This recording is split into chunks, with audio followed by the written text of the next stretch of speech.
Oh my God, am I gonna get into trouble? I don't want a lot of people. I only want, disclaimer, only Kelly Ripa can ask me this question. If you're listening to this and you're gonna interview me, you can skip it, honey.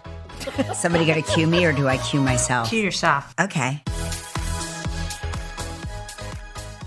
Hey there, everyone. It is June 14th, and we are back with another episode of Let's Talk Off Camera. Today, we are joined by major, that's 4 majors, movie star. Get ready for the name drop. You ready? Yeah. Salma Hayek. Yeah. Excuse me. This may require fake cigarette smoking. Let me pick up that name for you. Yes, thank you very much. Hello. Oh, there she is. Oh, hi, beauty. My girl. I'm very excited about this. I'm so excited. I'm looking at her right now. I can see her. She hasn't slept, and I hope I don't disappoint. She's here. She's gorgeous. She's a director, okay? A producer. She's a double Virgo. She's a double Virgo. I should let her do her own intro. Yeah. You should. Yeah. She's a writer, an Oscar-nominated actress. She's a bona fide superstar. Please welcome the one and only Salma Hayek Pinault.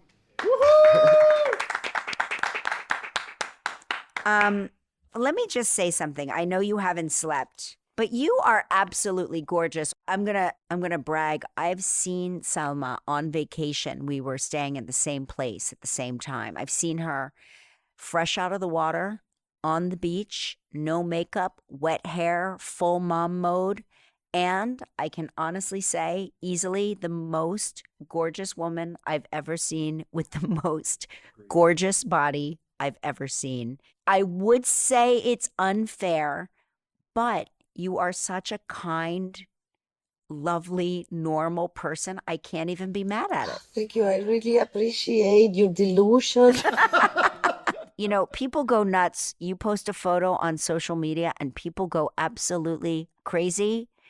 I read in, maybe it was the Daily Mail, that you showed some gray hairs. I saw a singular gray hair, but the headline said you stunned the world with your makeup-free photo featuring a singular gray hair. What I want to know is, why do you're like Mark, you only have one gray hair. Is it Mexican genes that doesn't allow for gray hair? Is that what it is? No, I think you need to upgrade your glasses. I'm putting my glasses back on. But do me a favor, don't put them on where you're watching my Instagram. I like it this way. You know, I think the trick is to put some really glamorous pictures, and then they're grateful when you look like shit. You know? You mean I'm doing it wrong? I'm posting the normal photos and then once in a while a glamour shot. No, you do it the other way around. And then when you put those, it's like, okay, yes, we like you when you don't look good. She's right. She's right. Because, you know, once a year, Salma, I make Jan Chalet, who is here sitting next to me, take a picture of me at the Academy Awards. And I'm in a beautiful gown. And I post it and people are like, too filtered. And I'm like, no, it's like makeup. It's not even. And good light. The time we spend on the lighting. Yes, of course. And you know, my mom says, stop pulling your hair up, because that's what I do. I pull the hair up. Yeah, you do that. I did that before. I get a headache and I suffer it. And she goes, don't do that. People are saying that you have plastic surgery. And I say, oh, I take it as a compliment at this point. But I do the opposite trick with my husband. Yeah. I look like shit every day in the house. And this way, when we go out, he's like, wow. Because if he gets used to like those standards inside of the house, there's nowhere to go. I've got to tell you something. It's a lot of work. You two, now Mark and I are very, we've been together a long time. We love each other. We've got a great marriage. And it shows. But you two are another level. I have never seen such affection.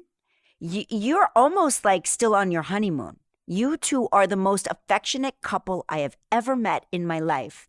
And it was so refreshing and joyful to witness two people that could not keep their hands off each other. Oh my God. Does that disgust your children? No, they're used to it. How did you two meet? Tell me how you met.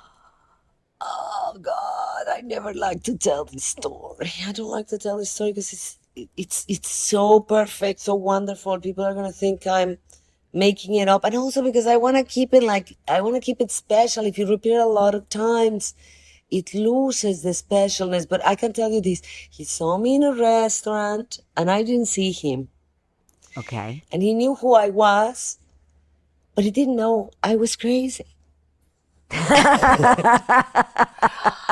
And he could hear the conversations, and he could see the amount of food I was eating, and You must have the best metabolism on earth. oh no, yeah, but Kelly, this is 17 years ago. I can't pull No, that I off saw you. anymore. I saw you I not, a can't. half a year ago, and I was like, wow, God loves Selma Yeah, more.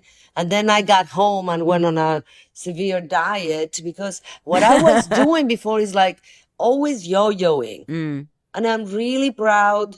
I discovered a technique to get it off and keep it off. Took me a while. Now in my 50s, I discovered this out of desperation. But What's the technique? the technique is I started losing it because I would not go past something. I would get frustrated. I'm like, what's the point? I might as well just eat. It's too late. I'm so far away from my target. I lost, and then I got stuck. And I said, you know what? It's okay. Now this is my weight. And it's got to be good enough for me. And so I'm going to just work hard at keeping it, but hard enough that is possible for my possibilities and not impossible, which I was trying to do. Yeah. And so I rode that plateau, and eventually, without trying too hard, I lost a little bit. So I said, oh my God, now I'm going to push it. And I lost a little bit, and then I stayed there for a long time. And then I found it, and then I lost a little bit, and then I stayed. So slowly, it's been 2 years. Amazing. It's been 2 years, and you just gotta like kind of learn to settle, which is hard.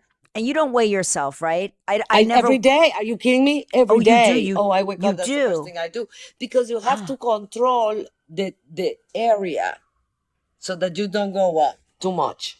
Some days I'm not good, and then I say, okay, I'm gonna be extra good today. But it's different than to say I've gone so far away that now how am I gonna lose all this weight? And so little by little, and I'm not where I used to be, but I'm okay. I'm okay. Well, you have a chaotic schedule. Yeah. And you have I mean, I can't imagine how busy you are, and yet you're still like a very present wife. You're a very present mother. You're very present in your family's life. You're a present person.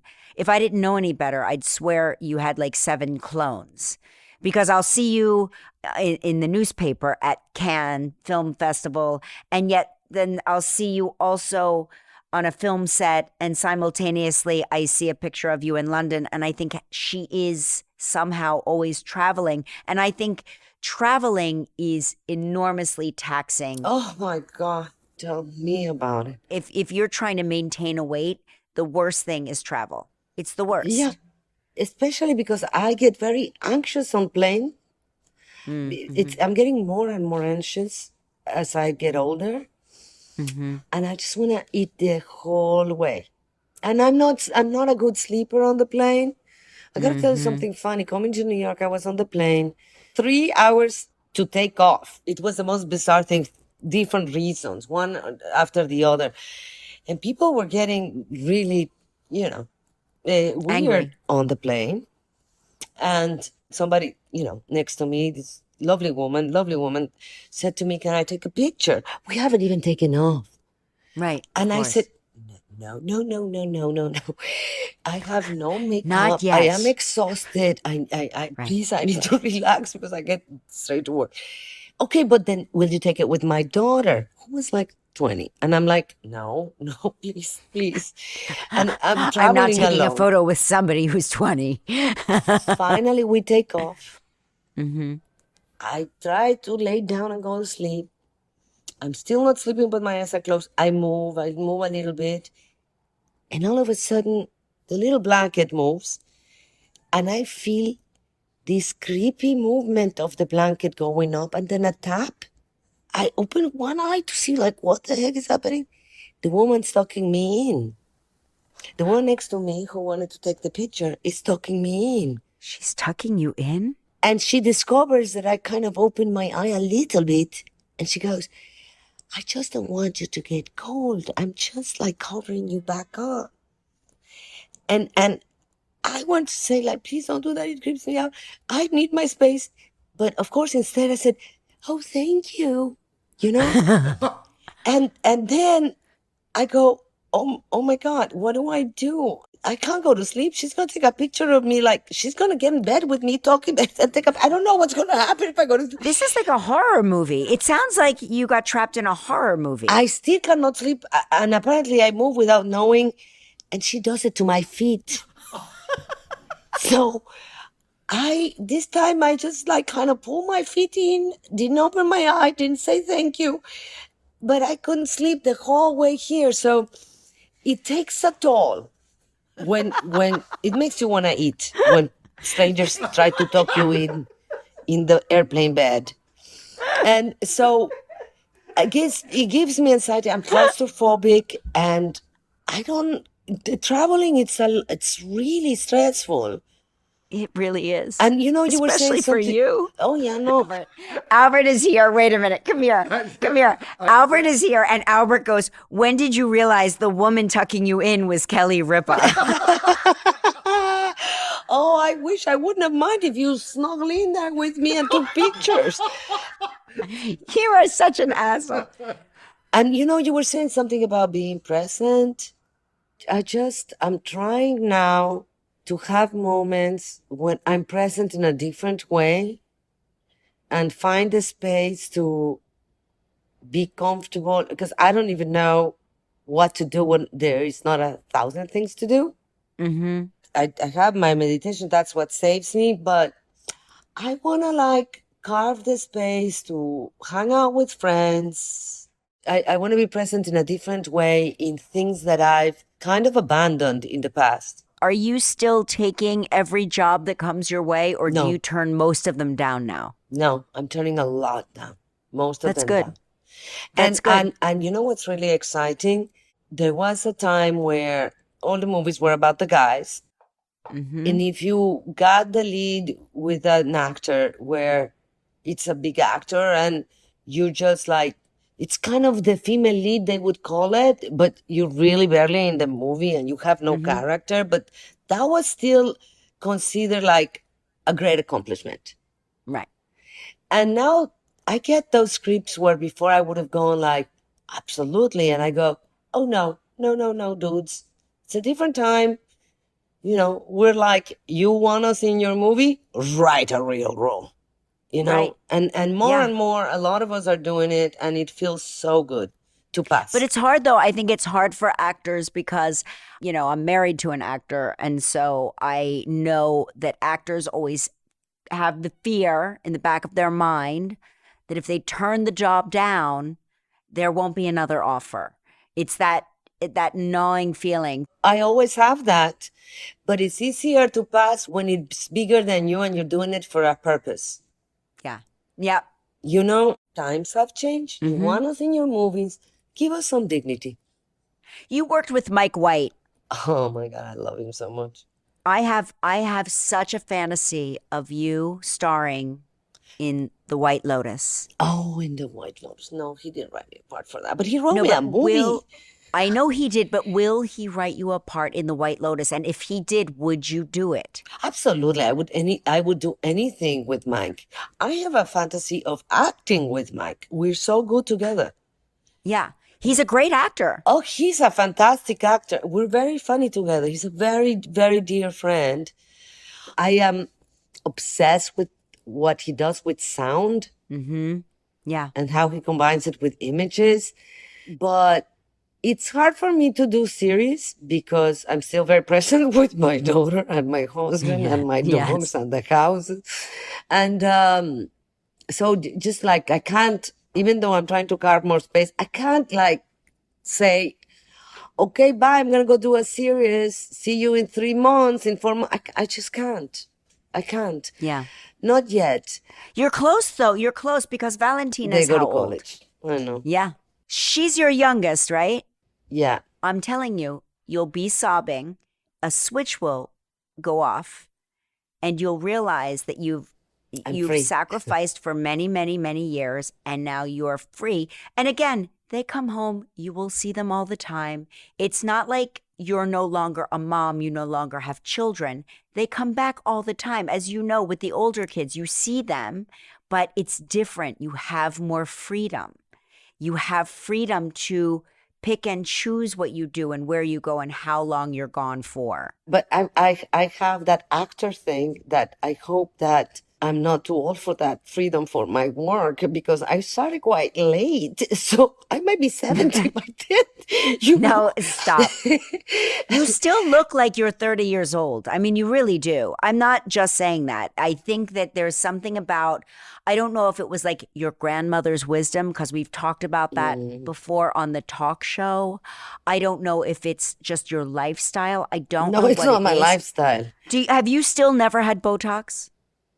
No Botox. You're amazing. I know what it is.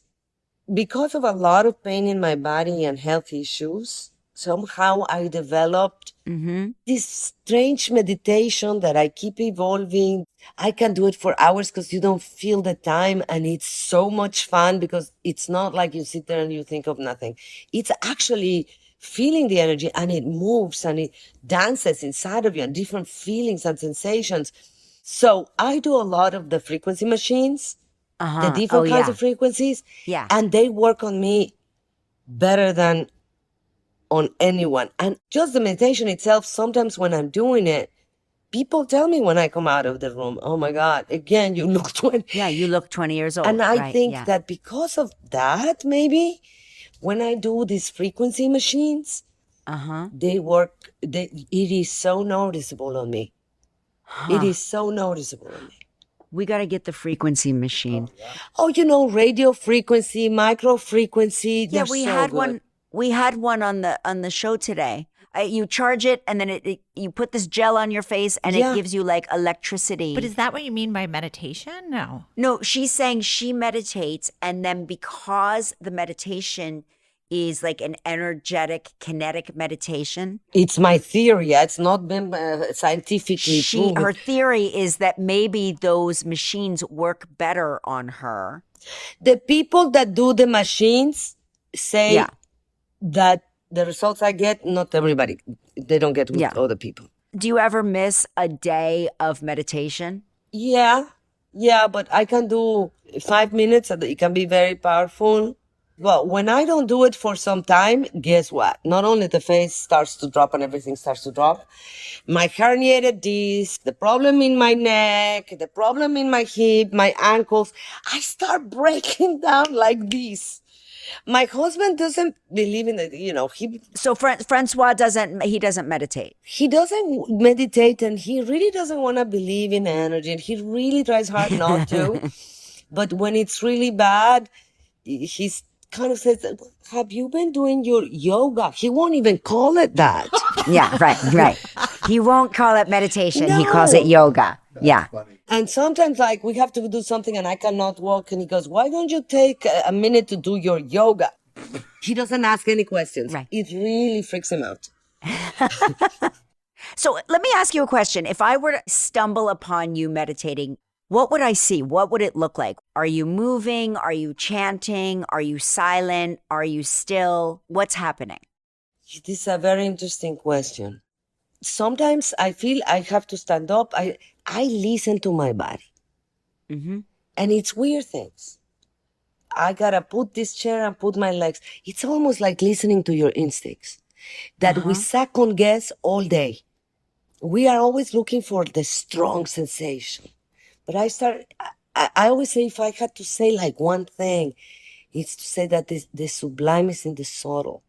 Like, notice little things in your body. Where the pain is, that's never where It's originating from. there's another part of your body where you have to focus the energy, and you have to scan your body and listen to your instincts and go there. But that's when you're trying to heal. But what I do every day, most of the times, I start still.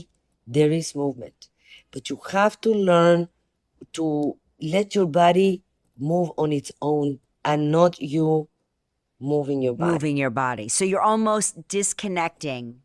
I You're get out of the way because the body is so wise. So this is not a guided app meditation. No, it's my own invention. I can't believe we're talking about this and you're getting me to talk so much about it. I can't But it's be- interesting because I'll tell you why. There's a reason I'm asking you these questions. Albert, who meditates every day, has been trying to teach Jan and me to meditate. Unsuccessfully. We are very bad at meditation. Terrible. We have a lot of pent up energy. We find that we could have gone for a run in the amount of time that Albert wants us to channel our inner whatever the fuck it is he's trying to get us to channel. We have noisy brains and we don't disconnect from the noise. And so I'm trying to get a mental picture. Okay, the most important thing is that everybody is so unique and you have to celebrate your uniqueness, and your uniqueness changes every day and every second. The first thing you do is you respect where you are. So I'm going to give you some ideas, but you have to discover your own. You have to listen to your own instincts. So But I want to listen to your body. no, because- my body's going to tell your body something. Okay. You need to be alone in a room. Try this. Listen to the noise, but put other noise. Music really loud. Music that is not usually what you listen to, so that you Okay. go somewhere else. Feel Okay. the vibration of the music. Use your imagination to do weird things. Like one thing that works for me a lot is I start imagining that I'm breathing through my ears, or you're sitting down, feel the vibration of the music on the floor. Let it touch you. Let it interact with the vibration of your body. And if you need to move, move. Run in place, but without anyone watching. And blindfold yourself so that you go inside. You don't have any outside stimulation, so you find different. Do you do you. That's your meditation. Claim your own place where you are and be excited about where you are and excited about where you've never been. And don't control it, which will be very hard for you, Kelly, but not if you're having fun. Not if you're having fun. At the end of the day is spending time with yourself and enjoying your own company. The most important thing is you being curious about you and not relying on someone else to show you the way. It's not your instincts anymore. It is so scary to try to think, To trust yourself. to try to think that you are capable of something that sounds like magic when you talk about it. Let it be a sensation that you acknowledge, so that you are always in touch with your instincts. Because your instincts, it's a type of energy, I guess. I don't know, because on top of it, I don't read much about it. I don't know much about it. I'm going to be making up my own assumptions of things that I did have somebody connect me to some machines. And apparently it took me 16 seconds to go into alpha. Wow. And what would it normally take? It takes the monks about 20. Wow. Wow. But the second time he tried to do it, I was like in a pressure that I have to do that. You want to beat your personal record. You want to beat your time. Or can I get there? It's more I don't even want to beat this. I'm not even that competitive, to be honest. I'm just insecure. Oh my God, can I go there again? Is it gone? What are they expecting from me? I'm like, no. And I didn't. But being able to tap into that energy has to help with acting, transforming yourself, getting yourself to places that maybe would be uncomfortable, or working Yes. with difficult people. If I don't know if you've had like experiences where you've worked with difficult directors or difficult actors, but I would think that being able to disconnect from everything would be extraordinarily helpful. And I can also disconnect and stay present and watch without reacting. I can be meditating with my eyes open and listening. No kidding. Oh my God, am I going to get into trouble for doing this? Is this, I don't want a lot of people. I only want, I'm disclaimer, only Kelly Ripa can ask me these questions. I don't want, if you're listening to this and you're going to interview me, you can skip it, honey.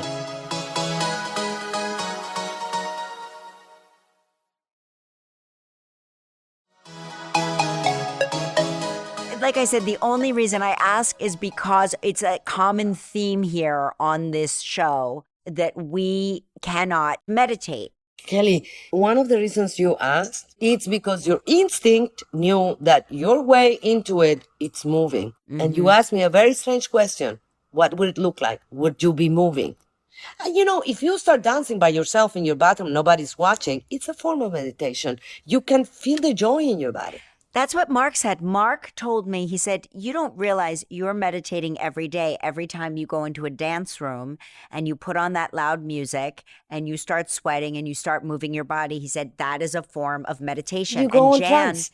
Jan is a great runner. She runs, and that is her form of meditation. She's doing it while she runs. Yes. Yeah. But Albert says that that's not meditation. Yeah, but Albert was making us believe that bad. it wasn't meditation. Feel bad. I wasn't making you feel bad. Because I was saying Albert needs to stay still, and for him it's not meditation. It's not for him, but for you. That's what it is. It's gotta It's be different like for every person. celebrate your uniqueness. Yes. Can you tell me, because I want to know about your role in Black Mirror season 6. I'm very excited about this. You're gonna love it. I can't wait. You're gonna love that episode. I love it. First of all, I love everything you do. So obviously I'm going to love it, but I want to know, like, what can you tell me? I can tell you that I'm super excited that I got to be on the one episode of Black Mirror that is super funny. We watched it with an audience. Do they always do that? Do they always have No, it was some special thing. And I don't think I've ever done anything that had that kind of reaction in a room. I was kind of sad that people are going to watch them by themselves in their house. They have to invite some friends because I was surprised that they were really into it, screaming, laughing. We had a standing ovation. We kind of got teary-eyed. And it's like, normally a horror, it's normally like a horror kind of a show, which I am afraid of fear. I don't want fear. I don't want to feel that. I like that you're afraid of fear. I am afraid of fear. And I watch television before I go to sleep, which I know it's terrible. And I don't want to have the nightmare. So I had watched a couple of their shows and I could admire how clever, how interesting. That's not the show I want to watch before I go to sleep. Except this one. Yeah. This one is, I read it and it's like, oh, it's not what I expected. And I was glad because when you think that a show that it's horror sends you a script that the creator, Charlie, wrote for you where you play yourself, you think, what? Am I a horror show myself? Am I horrific? And it's called, by the way, Joan is Awful. And they say, oh no, you play yourself. It was terrifying. But then I read it and loved it. But is it hard to play yourself or do you play a demented version of yourself? It was delicious because you will understand this better than a lot of actresses. How much do we love making fun of ourselves, you and I? A lot. What a great sport that is. Yes, it is the greatest sport on earth. If it was Olympic, we'd be gold medalists. Yeah, I love that. And I also get to play versions of me that are what some people most think I am. And then I realized also that there were versions of me there that I don't dare to be that mean or something. And that I really enjoyed being me in that episode. It was so freeing. It was so freeing. I didn't have to be nicey. It's exhausting sometimes to be nicey. Not that you want to be mean, but sometimes you just don't want to be nicey all the time. Leave me alone. And I'm tired. I'm cranky today. It's a lot of effort, the nicey. Yeah, of course. It was so liberating. My God, I love her. I want to ask you, I want to pivot again. You go, girl. I read in these notes that your first celebrity crush was Scott Baio. Is that true? Yeah. I'm old and I'm from Mexico, and we didn't get I did my little town. We didn't get a lot of choices for crushes. No, we all, by the way, we're in this same age bracket. We all had the same crush on Scott Baio. Yeah, he was so hot. Did you ever meet him? Did you ever meet him? Yeah. It's a Yes. good question. Yes, I did. When? Where? Was it Hawaii? No, when I was in LA, and I think somebody went up to him and told him, I can't think of who, so it might be me trying to protect myself from that memory of walking up to him. He used to be my crush. But it's kind of strange to have a crush on people and actually meet them. And was he nice when you met him? Was he nice? Oh yeah, by that time he was very excited. I had a crush on him. Yeah. Yes, he had a crush on you now. Right. Maybe when I had a crush on him, he would have run away from the Mexican. But by the time I met him, he seemed genuinely excited. Yeah. And I also had a crush on Stevie Wonder because I just think he's such a genius. Yeah, he's the best. Who doesn't love Stevie Wonder? And did you meet him? Yeah, I did. And what's he like? We actually became really good friends. We have a wicked sense of humor together. Oh, yeah. But the first time I met him, I was in a restaurant. He walked in, and I got up to say, Mr. Wonder, I am such a big fan. And as I was walking, the person with him said, Salma Hayek from Desperado is walking towards us. And he stretched his hand, and then the guy panicked and said, she's short, she's short, she's short. Because of course, they went straight to my boobs. Because I am short and he's tall. They went straight to my boobs. I did say, Mr. Wonder, I'm not short. I'm kneeling. I'm such a big fan. And weren't you were really good friends with Prince, right? Yes.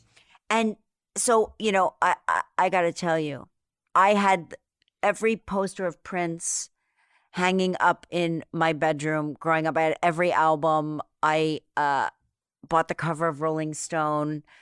I snuck away from home, took the train into Philadelphia, went to see Prince in concert at the Philadelphia Spectrum, bought tickets from a scalper, sat in the last row of the Philadelphia Spectrum. He was so far away. It was incredible. Years go by. I told my husband this story a million times, and we were out in the Hamptons. He says, I have a surprise for you. And I said, what? And he said, I have tickets to see one of your favorite performers tonight. And I said, what are you talking about? And he got tickets to see Prince. What's that school, that fancy school in the Hamptons called? Oh, the Ross School? The Ross School, yeah. So they have this school, and in the summer they put on concerts there, but it's very intimate space. It's like almost in a yard of a school. And Mark bought these fancy tickets, and I went from being in the last row at the Philadelphia Spectrum to the front row, and I just sitting there sobbing, staring at Prince, and it was like, I couldn't believe how moved I was. Did you ever meet him? I met him once, very briefly, but it was a very weird day how we met. He was every day was weird in Prince universe. I wasn't hosting the talk show yet, so I was still acting on the soap opera. He was a guest on The View, and there was a bomb threat at The View. And we shot in the same building. And they evacuated all of us, and there was Prince, and they were pulling his limo up the driveway so he could get into his limo to leave. The bomb threat. They thought the building was going to blow up, but naturally they left the soap stars exactly where we were, just standing on the garage. And I just said, I'm such a fan. And he shook my hand, and he was lovely, and got into his car and drove away. And that was it. Like, that's my only interaction with Prince. But Mark has met him and said he's great. Let me ask you this. When you were listening that you were so moved, because I think he had a special magical thing. Of course, the singing is great, the dancing is great, he's amazing, but his guitar playing Oh, used to give me the chills. Something about him with that guitar yep. really. I still refer to him like he's still alive. I'm always saying he is the greatest performer. And let's just do that. I like that. I know. Did he write a song about your daughter? Is that true? Yeah. No kidding. Yeah, Tell you me. can Tell me listen to it. It's everything. called Hey Valentina. Now, the funny thing is that I loved his music, but I was not You like weren't a fan like that. I was a fan, but not like that. No. Yeah. Um, How did you get to be friends? it was a bumpy road. We did the premiere of Frida in America in the Toronto Film Festival, Mm-hmm. and they say to us, out of the blue, Prince just walked in. Oh. Prince is sitting in the audience.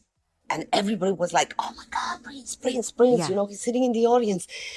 And who invited him? No one. He invited himself. He just showed up. And in the middle of it, he walked out. Prince just walked out. Prince just walked out.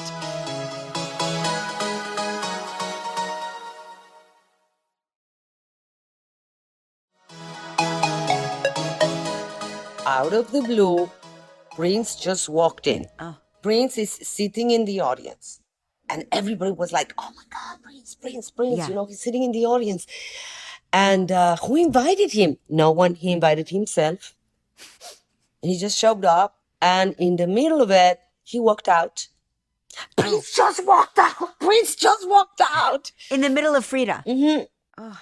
And a little bit later, I don't know where I was. Maybe it was New York. I was with some friends. And this man comes to me and in some club and says, excuse me, Miss Hayek, Mr. Prince is here and would like to have a word with you. And I said, here where? Well, he's in a private room over there. Would you please come? And I said, no, I'm not going to be summoned. Mm-hmm. He wants to have a word with me. He can come and have the word. And my friends are like, yes, Right. bring him in. I would have walked you right upstairs. I'd be like, no, we are going. And he went and he came back and he said he would just like to have like a private conversation with you. Would you be so kind to go over there? And I go, no. He wants to talk to me. We can meet in the middle. We can stand over there. Yeah. It was kind of hard for him. I said, why? Can he not walk? But I said, you go tell him he wants to talk to me. We can have a private conversation. We don't have to sit with my friends, but I'm not going to go over there. I'm not going to be someone like that. And so, yes, he came. And we're like against the wall with bodyguards like this. And it did not go smooth. What happened? He said, I went to see your movie, Frida. Can I say bad words? Of course. Yeah. I have to be careful here. I love him so much. He was so special about privacy. I said, you walked out. You hated it. He goes, no, but he started giving me like preaching me about morality. And there's something in the movie that bothered him. And I shouldn't be doing that because I'm special. And I said, what? This from the guy who wrote You Sexy Motherfucker? Right. I go, is this a joke? And he's like, don't say bad words. Which, by the way, later on, he washed my mouth like 4 times.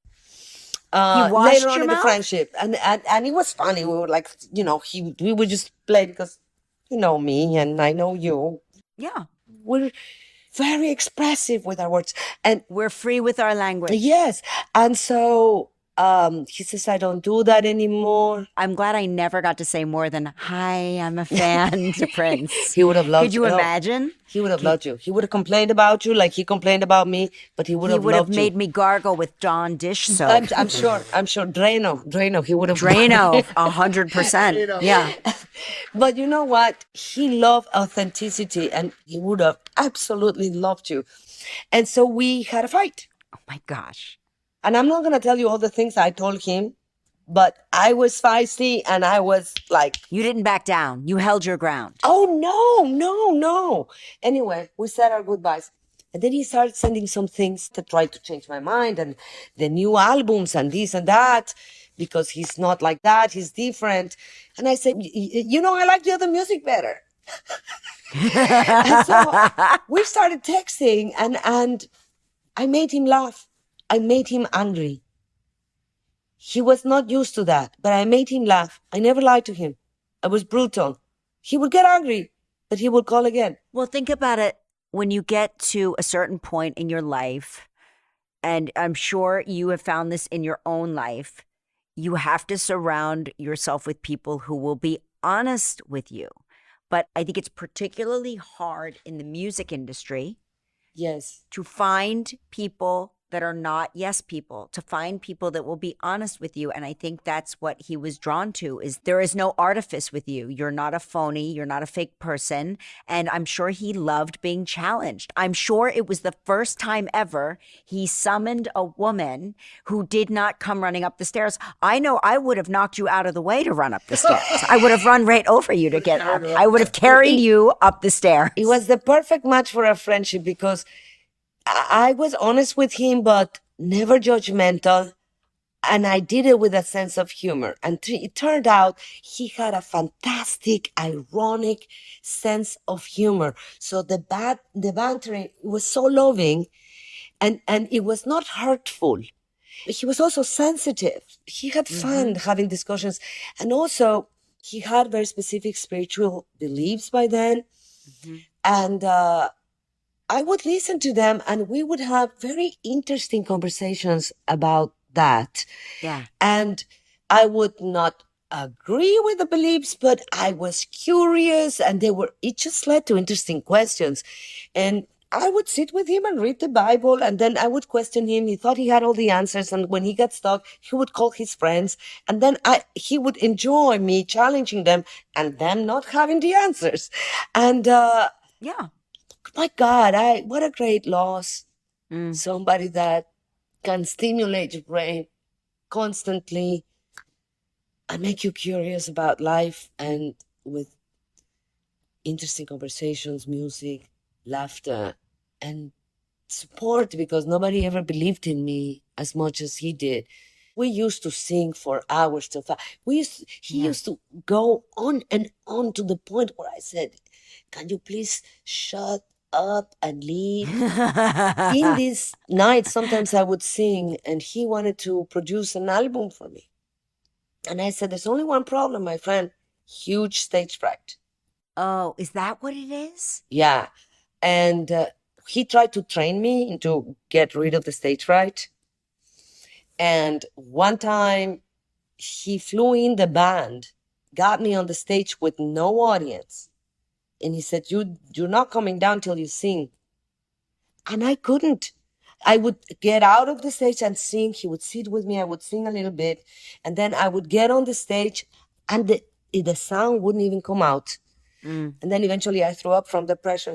I said, no, we stop. I get. And then understand. he decided this is when nobody would hire me as an actress. I'm struggling. And then he decided I was a director. And he wanted me to direct him in a movie. And I said, I can't direct you in a movie because you believe in me as a director, but I do not believe in you as an actor. And he was very offended. And I said, no, baby, listen to me. You are always Prince. Exactly. Unless you want to play Prince, let's do a movie with a character that is Prince. Purple Rain Part 2. Yeah, I ended up directing a video for him. My God, we had so much fun. Yeah, I can only imagine. Do you know, Kelly, that people ask me about Prince and I go, I don't talk about that? a lot of times, or just briefly, or we tell them before. If they ask me for the documentaries, for the books, I'm like, It no. means a lot to me because here's the thing. I knew that you had this friendship because I remember Anderson Cooper told me that he went to a dinner at your house and he talked to Prince at your house and Yeah, he was carrying Valentin. yes, and it stuck with him. And I remember saying to him, "Tell me everything. Tell me what you ate." And he goes, "What I ate? What I ate? I don't remember what I ate. I was with Salma Hayek and Prince. You think I remember what I ate?" He was so dear to me. Yeah. You can get anything out of me. You and Oprah. There's like too much. Yes. Oh my God. I'm the Oprah of the podcast world. That's how I Let her like to sleep the next time Yes. she's on a plane, Kelly. I will. Next time you're on the plane, I promise not to tuck you in anymore. She was so sweet. I'm sorry. She's a sweet lady. You know what? You're right, though. She was probably trying to tuck you in so she could take really that meant selfie. well. while She you were really meant well. It's just for me. I was so tired. I get I it. was scared.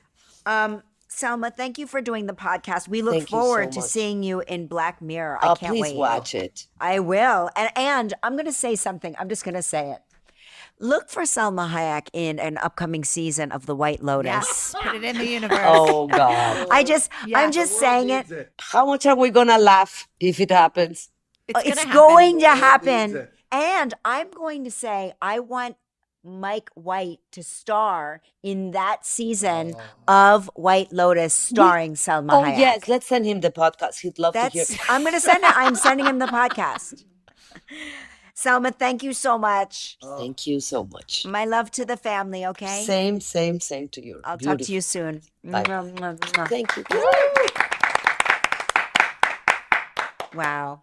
What did you think about that? Wow. That was amazing. She's I amazing. think we need to try to meditate again, Kelly. We are meditating. Oh, we are by doing That's- that's what she said. Yes, that's We're true. doing, you're wrong and Notice we're what right. She said she is alone in a room when she's You're doing wrong. We're right. it. She's alone in a room when she's doing it. I'm practically alone. You're not alone. I'm almost alone. We're gonna go listen to that Prince song that he wrote Oh, for her it's all daughter. about her. But no, it's about her. I just pulled up the lyrics. All the lyrics are, tell your mama she should give me a call when she gets tired of running. Before you came on the scene, your mama was a movie queen. She was one of the best. All the lyrics are about her. It sounds like they had a beautiful friendship. Yeah, it does. It does. And it's so funny because I'll never forget that limo pulling up to rescue Prince and the rest of us standing there going, so if this building blows up, at least Prince is not here. At least. Well, That was great. everyone, goodbye. Don't forget to tell your friends to download, follow, and listen to Let's Talk Off Camera with Kelly Ripa. Can't wait to talk with y'all next week again. Bye.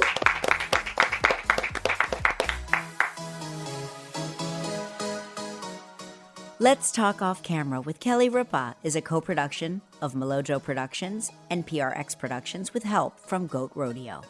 Our theme song is Follow Me from APM Music. From Melojo, our team is Kelly Ripa, Mark Consuelos, Albert Bianchini, Jan Chalet, Devin Schneider, Michael Halpern, Jacob Small, Roz Therian, Seth Gronquist, and Julia Desch. From PRX Productions, our team is Kara Schillen, Genevieve Sponsler, Megan Nadolski, Edwin Ochoa. Additional sound design by Terrence Bernardo. The executive producer of PRX Productions is Jocelyn Gonzalez. This show is powered by Stitcher.